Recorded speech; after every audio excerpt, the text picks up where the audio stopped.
விஜயனுடைய கடைசி படம், அதனால அனிருத் பாடிட்டு இருக்காரு. அப்புறம் இன்னும் அதில் டைரக்டர்லாம் இருக்காங்க, நெல்சன், லோகேஷ் எல்லாம் வராங்க. இந்த படத்தை பொறுத்தளவுக்கு இதில் மமிதா பைஜி விஜய்க்கு மகளா நடிக்கிறாங்க, பூஜா கிட்டே ஜோடி. ஸோ அதனால ரெண்டு பேருமே ஆடுறாங்க. அது அதான் இந்த ஸ்கிரீன் ப்ரெசன்ஸ் தேவைப்படுது. விஜய்னா அரசியல் தொடர்பான பார்வை தான் அவங்களுக்கு இருக்கணும். சினிமாவே இப்போ தேவையில்லை. ஜனநாயகனோட அவங்க நம்மளை முடிச்சு போட்டு பார்க்கவே கூடாது, தனியாக தள்ளி வைங்கன்ட்டார். எனக்கு தெரிஞ்சு சன் டிவி வாங்குவதற்கு வாய்ப்பு இல்லை, அதை விஜயும் அனுமதிக்க மாட்டார். சன் பிக்சர்ஸோ சன் டிவியே இதற்குள் வருவதற்கு வாய்ப்பே இல்லை. ஏன்னா அது விஜய் ஆரம்பத்திலேருந்து விரும்புகிறார். விஜய் எப்போ அரசியலுக்கு வரணும்னு தீர்மானிச்சாரோ அதற்கப்புறம் ஒரு கேரக்டரே கொஞ்சம் பாசிட்டிவான கேரக்டராக பண்ணணும், நெகட்டிவான ரோல்லாம் பண்ணக்கூடாது. ஏன்னா எம்ஜிஆர் ஃபார்முலான்னு ஒன்று இங்கே இருந்துச்சு. பகவந்த் கேசரி படத்தினுடைய ரீமேக் தானே. அந்த படத்துல இதே மாதிரி ஒரு பாடம் காட்சி. அந்தனன் சார் வணக்கம். வணக்கம், வெல்கம் டு ரெட்ரோ வாய்ஸ். ரீசெண்டா பயங்கர ட்ரெண்டிங்ல வரப்போகக்கூடிய எல்லா சாதனைகளும் படைக்க போகக்கூடிய ஒரு பாடல்லாம் தளபதி கச்சேரி. சாங்கா கேட்கும் போதே அப்படி ஒரு வைப்ரேஷன், கலர்ஃபுல்லா இருக்கு, பயங்கரமா இருக்கு. நீங்க அந்த பாட்டுல என்ன நல்லா கவனிச்சீங்க, உங்களுக்கு அதுல என்ன நல்லா தென்பட்டுதுன்றதை உங்ககிட்ட தெரிஞ்சுக்க. கொஞ்சம் அரசியல் தென்பட்டுச்சு. அந்த வரிகள் எல்லாமே கொஞ்சம் அரசியல் சார்ந்த வரிகளா இருந்துச்சு.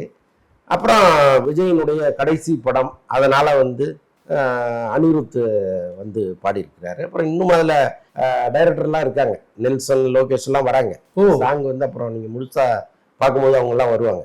கிட்டத்தட்ட ஒரு ஃபேர்வெல் சாங் மாதிரியும் இது எடுத்திருக்கிறாங்க. பட் இதை பார்க்கும்பொழுது அந்த கிராண்டியரு, வழக்கமா ஒவ்வொரு படத்துலையும் விஜய் டான்ஸ் ஒரு பர்ஃபார்மன்ஸ் கொடுப்பாரு. அது தாறுமாறா இருக்கும். அதை பல பேர் ட்ரை பண்ணுவாங்க. அதே மாதிரி சோஷியல் மீடியால ஃபுல்லா அதே மாதிரி இருக்கும். ஸோ அது மாதிரி இதுலயும் ஒரு கேப் இருக்கு. அவர் கடைசியா அந்த பாட்டு முடியும் போது அதான் சொல்றாரு அவர். ஆமா, அந்த ஒரு நிமிஷம் அப்படின்னு சொல்றாரு. ஆமா, அதுக்கப்புறம் அந்த ஆட்டம் ஒண்ணு இருக்கு அவருக்கு. ஒரு நிமிஷம் ஃபுல் லென்த்ல ஆடுறாரு. அது நம்ம தியேட்டர்ல தான் பார்க்க போறோம். சூப்பர். மற்றபடி விஜய் ரசிகர்களுக்கு கொண்டாட்டமான ஒரு பாட்டா தான் இது இருக்கு. சரி, இந்த பாட்டுல கவனிச்சோம்னா பெரியார் வராரு, அம்பேத்கர் அவர்கள் வராரு, இந்த மாதிரியான சித்தாந்தங்கள்லாம் இப்போ ரொம்ப டைரக்டாவே விஜய் சார் படங்கள் வருது. இதை நீங்க எப்படி பாக்குறீங்க? நான் நீண்ட காலமாக பல இன்டர்வியூல சொல்றது என்னன்னா, விஜய் எப்போ அரசியலுக்கு வரணும்னு தீர்மானிச்சாரோ அதற்கப்புறம் ஒரு கேரக்டரே கொஞ்சம் பாசிட்டிவான கேரக்டரா பண்ணணும், நெகட்டிவான ரோல்லாம் பண்ணக்கூடாது. ஏன்னா எம்ஜிஆர் ஃபார்முலான்னு ஒண்ணு இங்க இருந்துச்சு. அவரு காலகாலமா இந்த மக்கள் மனசுல ஒரு விஷயத்த உருவாக்கிட்டே இருந்தாரு, விதைச்சிட்டே இருந்தாரு. ஸோ அதுதான் அவருடைய இமேஜ். அவர் செத்து இத்தனை வருஷம் ஆன பிறகு நிக்குது. கண்டிப்பா. அப்போ நீங்க அரசியலுக்கு வரணும்னு முடிவு எடுத்துட்ட பிறகு படங்களை எல்லாமே அதுக்கு ஏற்ற மாதிரி தேர்வு செஞ்சு பண்ணணுங்கிறது நம்ம நீண்ட காலமா சொல்றது. குறைந்தபட்சம் பாடல் காட்சிகளாவது அப்படி இருக்கணும் அப்படிங்கிறது. ஸோ இப்போ அதெல்லாம் கொண்டு வராரு. கடைசி படத்துல அது மாத்தாரு. கோட்டு படம் வரைக்கும் கொடுமையான வில்லன். ஆமா, அவருக்கு என்னன்னா காலம் மாறிக்கிட்டே இருக்கு. சினிமாவில் இருக்கிறத அப்படியே நிஜம்னு நம்ப போற ஆட்கள் இருக்க மாட்டாங்க. ஆமா, ஸோ அதனால தேவைப்படும் போது சொல்லிக்கலாம்னு நினைச்சிட்டு இருந்தாரு போல இருக்கு. இப்போ இதுல நிறைய கருத்துக்கள்லாம் வைக்கிறாரு. ஸோ அது இன்னும் கொஞ்சம் முன்னாடியே பண்ணியிருக்கலாங்கிறது என்னுடைய விருப்பம். சார், இந்த பாட்டா கேட்கும் போது 3 பேர் பாடியிருக்காங்க. அனிருத் பாடியிருக்காரு, அறிவு பாடியிருக்காரு, தளபதி விஜய் பாடியிருக்காரு. 3 பேருடைய வாய்ஸும் ரொம்ப அழகா வந்திருக்கு. அது கேட்கும் போது எப்படி இருக்கு? அண்ட் ஓவராலா அந்த ஒரு பாட்டுல தளபதி அவர்களுடைய வாய்ஸ் வரும்போது மட்டும் தமிழ்நாடு மேப்பை காமிச்சு அதுல நிறைய கருத்துக்கள்லாம் இருக்கு. அது எப்படி இருக்கு? அதாங்க, வேற நிறைய இப்படி பண்ணிதானே ஆகணும். ஒரு விஷயத்தை மனசுல போய் பதிய வைக்கணும்னா இந்த மாதிரி வேலைகள் எல்லாமே செஞ்சாகணும். இப்போ விஜய் பாடுறதுங்கிறது நம்ம நீண்ட காலமா கேட்கிறோம். அது ஒரு மெஸ்மரைசிங்கான ஒரு குரல். அது இந்த படத்துலயும் முதல்ல அனிருத் தான் எல்லாமே மொத்தமே பாடியிருக்காரு. அதற்கப்புறம் இவர் அனிருத் போர்ஷனை தவிர பாக்கி எல்லாமே இவர் பாடியிருக்காரு. இதுல அப்புறம் கொஞ்சம் தான் பார்த்துருக்கோம். ஒரு பாடல் வரும்போது விஜய் குரல்ல தான் வருது. ஓ, அப்படிங்க சார்? ஆமா, அனிருத்தோட குரல் இருக்கு. அனிருத் இருக்காரு. அதை தாண்டி விஜய் நிறைய பாடுறாரு. ஆமா, நமக்கு எல்லாமே ஒரு ப்ரோமோ கட்டா தான் நம்ம பாத்துருக்கோம். இது ஃபுல் சாங் நம்ம இது பண்ண முடியும். ஆனா இந்த சாங் வந்தோடனே எப்பவுமே ஒரு கம்பாரிசன் இருக்கும் சார். இது மாதிரி இப்படி இருக்கு, இது மாதிரி இப்படி இருக்கு. அப்படி நீங்க ஏதாவது பார்த்துருக்கீங்களா? அப்படி ஏதாவது ஒரு கம்பாரிசன் இருக்கு? அதான் அந்த பகவந்த் கேசரி படத்தினுடைய ரீமேக் தானே இது. ஆமா, அந்த படத்துல இதே மாதிரி ஒரு பாடல் காட்சி ஒண்ணு இருக்கு. ஓகே. அது விநாயகர் ஒரு இன்ட்ரோடக்ஷன் சாங் ஒண்ணு இருக்கு. ஸோ அந்த மாதிரி தான் இதுவும் இருக்கு. அந்த கலர் எல்லாம் பாத்தீங்கன்னா கூட கிட்டத்தட்ட மேட்ச் ஆகுது. அந்த கலரு, கிரௌடு, எல்லாமே மேட்ச் ஆகுது. அதுல இல்லாதது இதுல என்ன அப்படின்னா பூஜா ஹெக்டே தான். பூஜா ஹெக்டே. ஆமா ஆமா, அங்க வெறும் ஸ்ரீலீலா மட்டும் ஆடுவாங்க. ஆமா ஆமா ஆமா, அது ஒண்ணு. அப்புறம் விஜயனுடைய டான்ஸ், பாலகிருஷ்ணா ஒரு பக்கம் ஆடுறாரு, அது தனி, அது வேற எவர் கிரீன். இது வந்து இது விஜயனுடைய டான்ஸுக்காகவே நம்ம ரசிக்கக்கூடிய ஒரு விஷயமா இருக்கு. சார் கிட்டத்தட்ட அந்த அந்த ரிசம்பிளன்ஸ் இந்த பாட்டுலயும் இருக்கு. Okay sir. அப்ப அந்த ரிசம்பிளன்ஸ் இருக்குன்ற பட்சத்துல படமாவும் முழுக்க முழுக்க அப்படி இருக்கிறதுக்கான வாய்ப்பு இருக்கு. ஆமா ஆமா நிறைய வாட்டி. ஆமா ஆமா ஆமா, நிறைய இதுல இருக்கு. அந்த படத்துல வந்து பல காட்சிகளை அப்படியே இதுல பண்ணியிருக்காங்க. கொஞ்சம் அரசியல்ல தூவிருக்காங்க. ஓ, பொலிட்டிக்கலாவும் இந்த அண்ட் எப்பயும் விஜய் சாரோட இந்த மாதிரி ஒரு ஃபர்ஸ்ட் சிங்கிள் வருது, ஒரு ட்ரெய்லர் வருது, தியேட்டர்ல பயங்கர கிராண்டா ரிலீஸ் பண்ணுவாங்க சார். இந்த வாட்டி அது நடக்கல. அதுதான் இந்நேரம் ரோஹிணி தியேட்டர், கமலா தியேட்டர்லாம் ரோடே பிளாக் ஆயிருக்கும், யாரும் போக முடியாது, ஃபர்ஸ்ட் ஷோ மாதிரி இருந்திருக்கும். அப்படி இருந்திருக்கும். பட் இந்த முறை வந்து ரொம்ப அமைதியா அதை கடந்துட்டாங்க. அது வந்து நம்ம சொல்ல தேவையில்ல, கரூர் சம்பவம் தான் இதுக்கு பெரிய காரணம். இன்னொன்னு வந்து இவங்க காவல்துறையிட்ட போய் அனுமதி கேட்டாலும் யாரும் கொடுக்க மாட்டாங்க. ரீசெண்டா நம்ம சிம்புவுடைய அரசன் படத்தினுடைய இதெல்லாம் பார்த்தோம், செலிப்ரேஷனை பார்த்தோம்.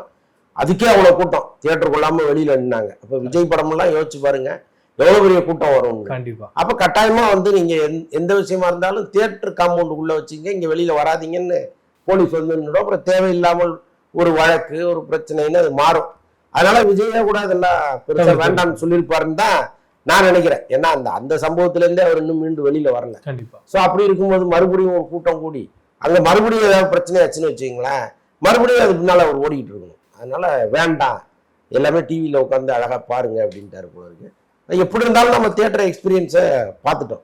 கண்டிப்பா. நீங்க அங்க போனாலும் அதுதான், அது அதை விட வந்து அங்க அவருடைய ரசிகர்களுக்கு அது ஒரு திருவிழாவா மாறி இருக்கும்.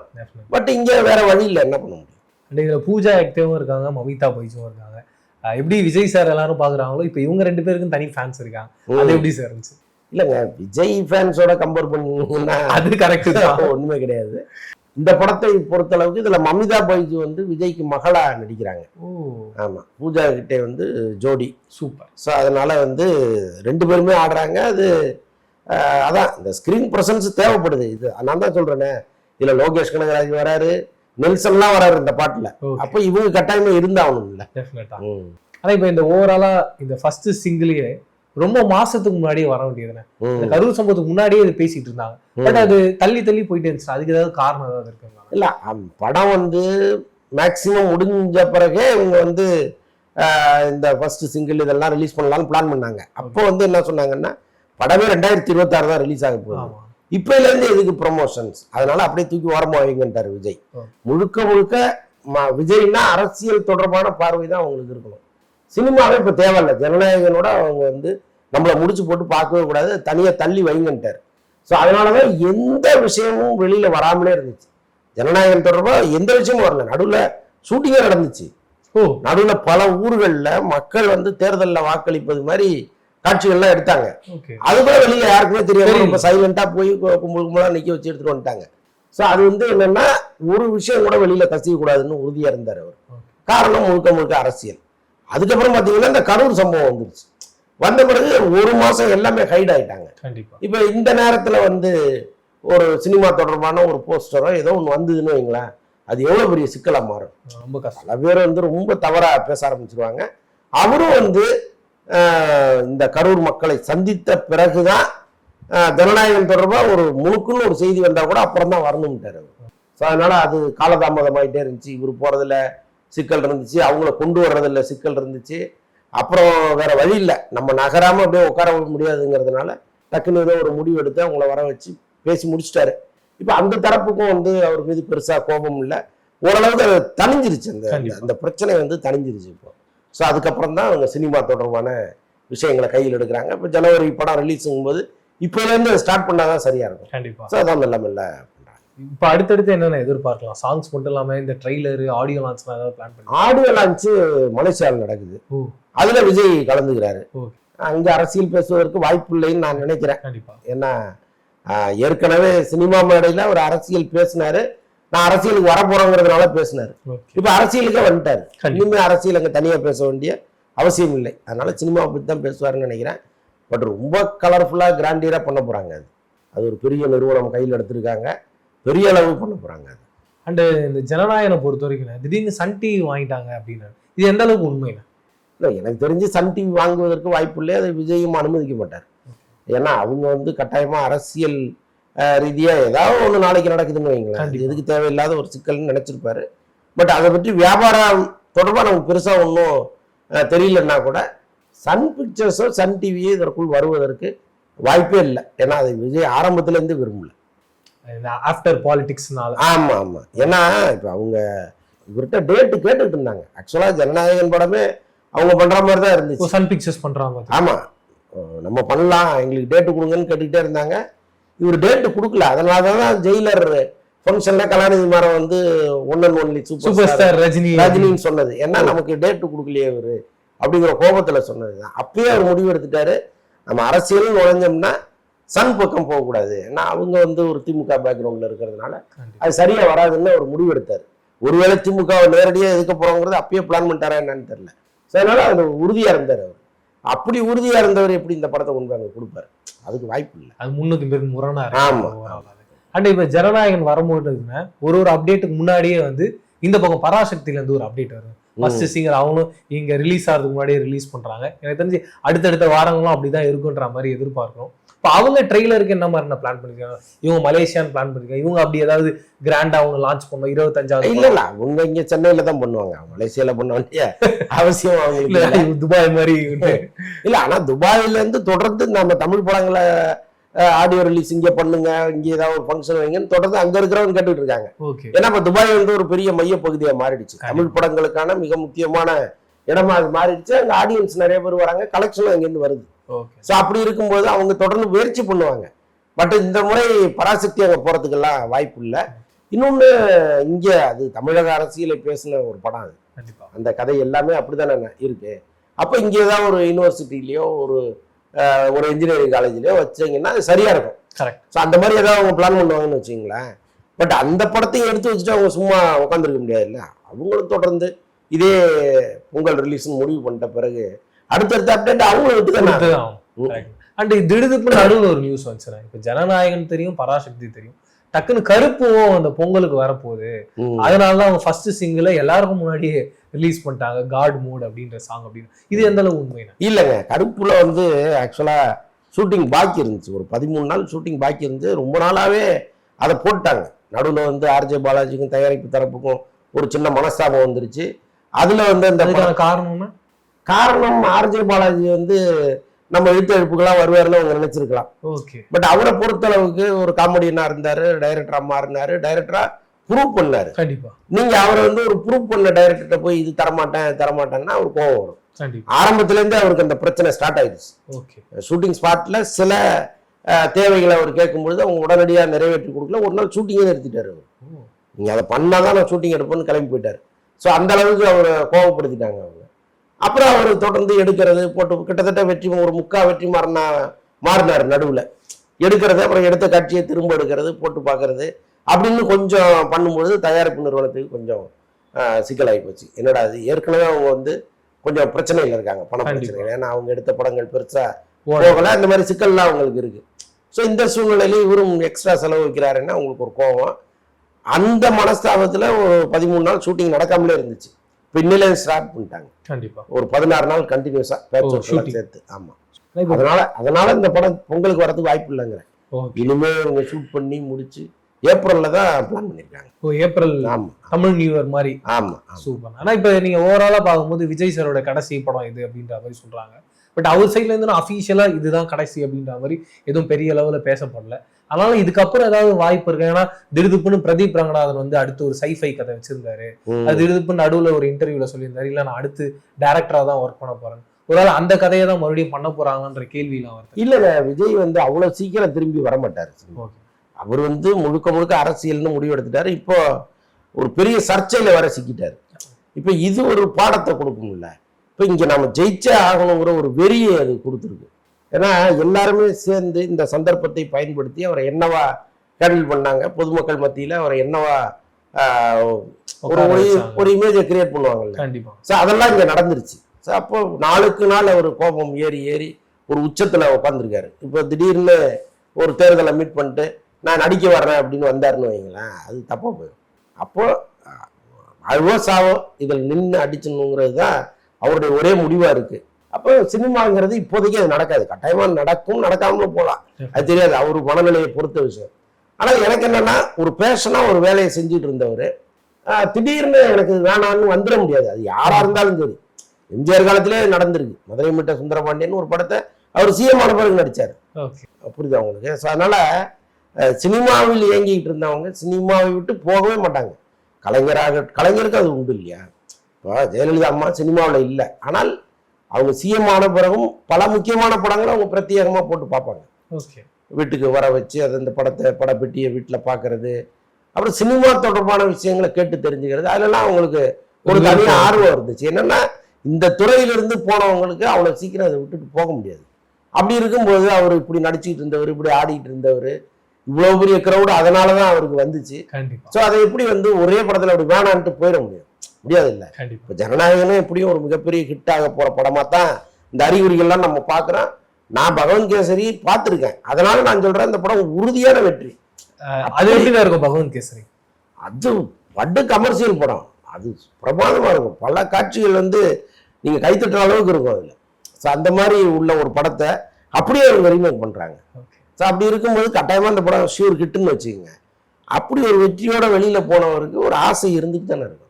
நாளைக்கு அவர் நினைச்ச இடத்த அவர் சினிமாவில் அடைந்தால் கூட இந்த சினிமாவை விட்டுட்டு அவர் போக மாட்டார், அதில் நான் உறுதியாக இருக்கேன். ஆனால் இப்போ இந்த பக்கம் தமிழில் அவருக்கு பராசக்தி ஒரு சின்ன ஒரு இடையூறா இருக்கு அப்படின்னு பார்க்கலாம். அப்படியே கட் பண்ணா தெலுங்குல பிரபாஸோட ராஜ்சா படமும் அதே 9ஆம் தேதி ரிலீஸ் ஆகுது.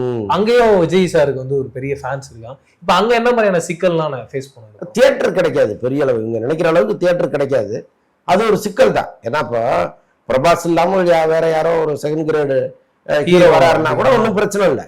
பிரபாஸ்ங்கிறவர் அங்க மிக முக்கியமான ஒரு ஸ்டார். அவர் படம் வரும்பொழுது எப்படி தியேட்டர் வேற ஒரு லாங்குவேஜ்ல இருந்து வர்ற ஹீரோ கொடுப்பாங்க. அந்த சிக்கல்லாம் இருக்கு, பட் அதை ஃபேஸ் பண்ணி தான் ஆகணும். ஏன்னா இந்த ரிலீஸ் அவங்க தள்ளி போட முடியாது, அது ஒரு சிக்கல். ரொம்ப முன்னாடியே பிளான் பண்ணி எலெக்ஷன். ஆனா இவங்க நினைக்கல ராஜா சாப்பிட்டு இவ்வளவு சீக்கிரம் வரும்னு அவங்க நினைக்கல, அது திடீர்னு போட்டியில நின்றுடுச்சு. பிரபாஸ் சாரே நினைச்சிருக்க மாட்டாங்க. அவருக்கே தமிழ்நாட்டுல சிக்கலுங்க. இப்ப அந்த படத்தை இப்ப பிரபாஸுக்கு இங்க ஒரு பெரிய ஆடியன்ஸ் இருக்காங்க. கண்டிப்பா. இப்ப இங்க எப்படி தியேட்டர் கிடைக்கும் அவங்களுக்கு? அவங்கள பொறுத்த அளவுக்கு இப்ப நமக்கு எப்படி தெலுங்கு கலெக்ஷன் போகுது, அது மாதிரி அவங்களுக்கு தமிழ் கலெக்ஷன் போகுதானே செய்யும். அண்ட் இப்போ ஓவராலா பார்க்கும்போது ஜனநாயகனை பொறுத்த வரைக்கும் ஒரு இடத்துல ஒண்ணு பேசுறாங்க, என்ன சொல்றாங்கன்னா இது முழுக்க ஒரு பொலிட்டிக்கல் படமா இருக்கும். இப்ப நீங்க சொல்ற மாதிரி இது இல்ல நம்ம பாலகிருஷ்ணா நடிச்ச படமா தான் இருக்கு. இது எந்த அளவுக்கு நான் உண்மை? இதுல அரசியலும் இருக்கா இல்ல முழுக்க பகவந்த் கேசரியா தான் ரெடி ஆயிருக்காங்க? இல்ல, அந்த படம் கிட்டத்தட்ட அதே படம் தான், அப்படியே தான் கொண்டு வந்திருக்காங்க. அதுல அரசியலை தூவிருக்காங்க. அது இப்போ சமகால அரசியல், அவருக்கு தேவைப்படுகிற சில வசனங்கள் எல்லாத்தையும் வச்சு ஒன்றும் ஒரு காட்சி ஒன்று சொல்கிறேனே, அந்த படத்தில் ஒரு மேடையில் பொலிட்டிஷியனாக இவர் நம்ம ஊர் நடிகர் டக்குன்னு பேர் மறந்து போச்சு, அவரு அங்கே நடிச்சிருந்தாரு. அவரு பேசிகிட்டு இருப்பார். அப்போ பாலகிருஷ்ணா என்ட்ரி ஆகி ஸ்டேஜ்லேயே வச்சு அவர் அரெஸ்ட் பண்ணி தள்ளிட்டு கூப்பிட்டு போவார். அது நல்லா இருக்கும். இதில் என்னன்னா பிரகாஷ்ராஜ் பண்ணுறாரு அந்த கேரக்டர். அதில் வீட்டுக்குள்ளே பூந்து சாட்டைய ஒரு கழுத்தில் சுற்றி அப்படி இழுத்துட்டு போற மாதிரி ஒரு சீன் எடுத்திருக்காங்க. அதுல சின்ன மாதிரி ஒரு பொதுக்கூட்டத்தில் போய் ஒரு அரெஸ்ட் பண்ணிட்டு போற மாதிரி கூட பண்ணிருக்கலாம். பட் அந்த சாட்டையை போட்டு இழுத்துட்டு போறதுங்கிறதெல்லாம் வேற மாதிரி நினைச்சு அதை இங்க அவருடைய பங்களாவில் வச்சு பண்ற மாதிரிலாம் பண்ணியிருக்காங்க. ஸோ அதனால அந்த அரசியல் விறுவிறுப்பு நிறைய இருக்கும் அதுக்குள்ள. அந்த எம்ஜிஆர் சாரோட டச் இதுல எல்லாம் இருக்கும். இன்னொன்று அந்த மந்திரிக்கு என்ன பேர் வைக்கிறாங்கன்னு நமக்கு தெரியாது இல்ல. கண்டிப்பா புரியுது, அந்த பேர்ல ஒரு கதை இருக்கும். புரிஞ்சிச்சு. ஆமா, பாக்கலாம். நீங்க சொல்லும் போதே ஒரு சீனும் பிளாஸ்டா இருக்கும் அப்படிங்கிற மாதிரி இருக்கு. படம் இப்ப ரிலீஸ் ஆச்சுன்னா இன்னும் பல சர்ச்சைகளை பார்க்க முடியும். கட்டாயமா ரிலீஸ் அன்னைக்கு எப்படி இருந்தாலும் தியேட்டர்ல சில இடையூறுகள் இருக்கும். அதை தாண்டி தான் அந்த படம் ஒண்ணு. ஆனா அப்படி வர்றது நல்லதும் கூட. ஏன்னா ஒரு படம் வெறும் சர்ச்சையே இல்லாம தியேட்டருக்கு வந்துன்னு வைங்களேன், எவ்வளவு பெரிய படமா இருந்தாலும் அது போயிட போகுது. பட் ஒரு சர்ச்சையோட வரும்போது அதுக்கு ஒரு அட்டென்ஷன் தனியா இருக்கும். அதெல்லாம் அந்த படம் பார்க்க தான் போகுது.